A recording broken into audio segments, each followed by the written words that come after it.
Hi, friends. Today I'm sort of experimenting with myself, and in this podcast episode, I'll briefly narrate how my 24-hour emergency duty went, what all six admission which we had, and how we managed and approached them.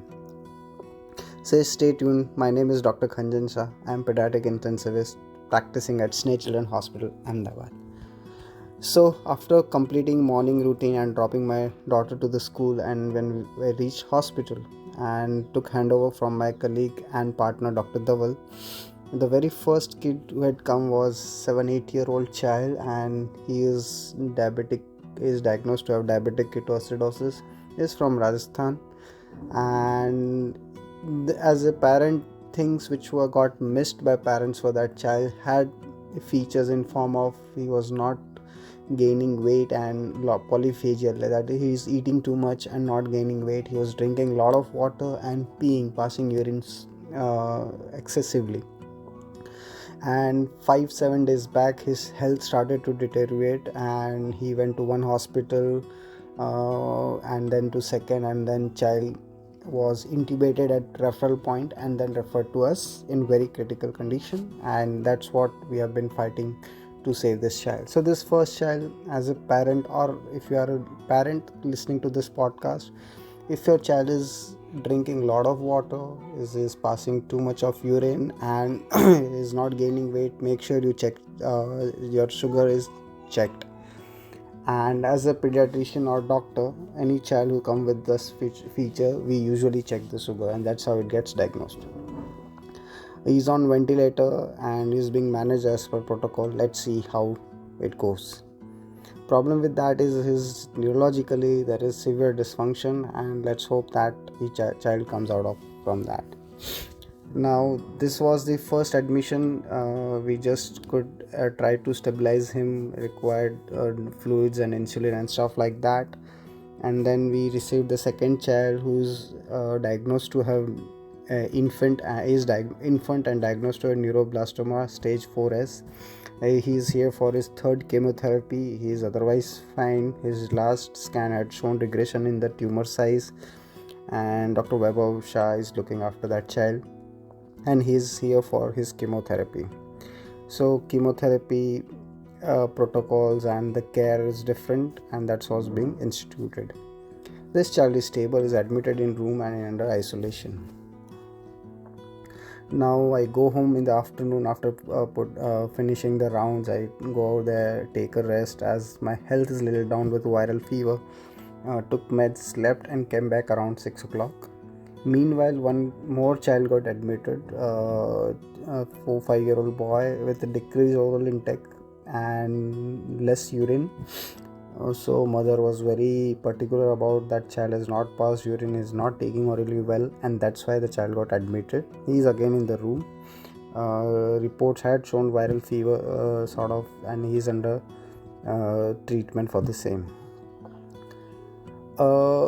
Then in the evening, another this is not the admission but the admitted patient, who is again an infant with promyelocytic leukemia, APML, and this kid has hematemesis, and in the evening otherwise absolutely stable in room, but then hematemesis was profuse. His platelets were 5,000, so he needs to be transfused. He's being transfused and stabilized. So this was not the new admission, but then the old child, admitted child, who sort of had an event which required attention and counseling to the parents and stuff like that. That's when everything, evening, night round over, night counseling got over, and just 12 till midnight things got over. That's when we got a call from a colleague and a friend that 36-hour-old newborn will be coming. A full-term child cried immediately and is not maintaining saturation. Distress was there, and he is being referred. So that child reached around 1:30 in the middle of the night. He needs to be ventilated, and surfactant medication which was given. So if you are parents listening to this, surfactant is a medication which, when given to the newborn directly into the lungs, it helps them mature, and normally that's an inherent material which is being synthesized by our body, but for XYZ reason, be it prematurity or infection, somehow surfactant is dysfunctional and it has to be given from outside.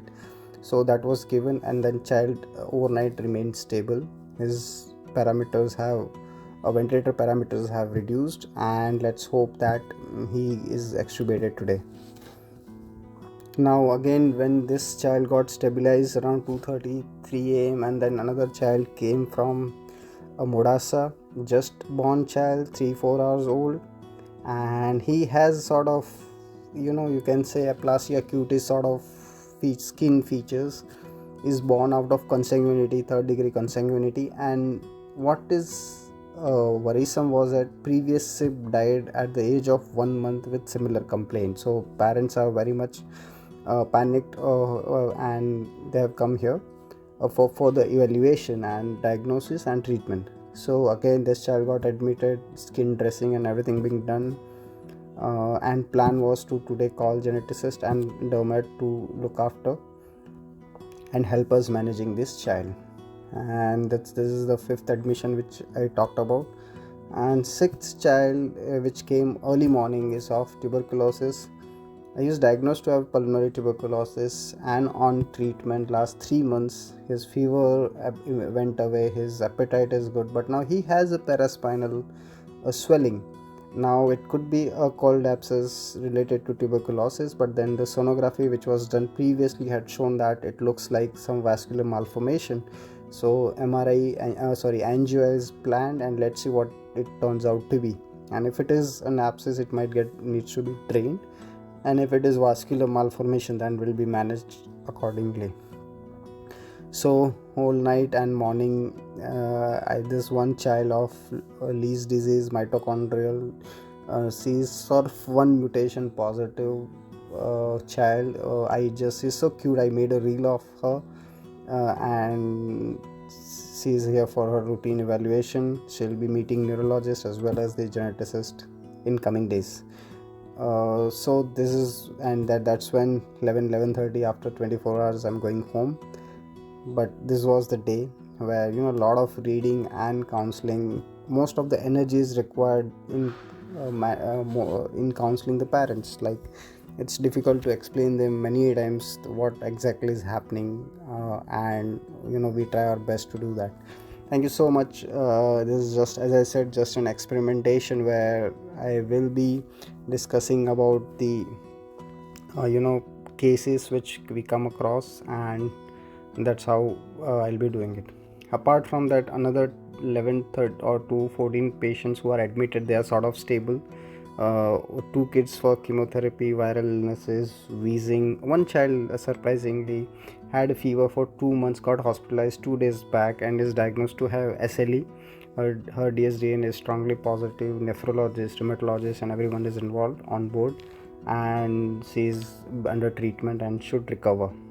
One GBS on went almost a month now. We're waiting for him to improve. IVIG given 2 doses. Let's see. Another newborns, 4 or 5 preterms less than 1 kg, and we're just, one of the kid had a PDA which is bigger. Already medical management has been done, and this child we're a little worried about. So on an average, day was a bit hectic. Got a help with the colleagues and friends and partners throughout the day, and it's time for me to sign off, and it's daughter's time, so today full day with my daughter. Thank you so much, guys. Bye bye.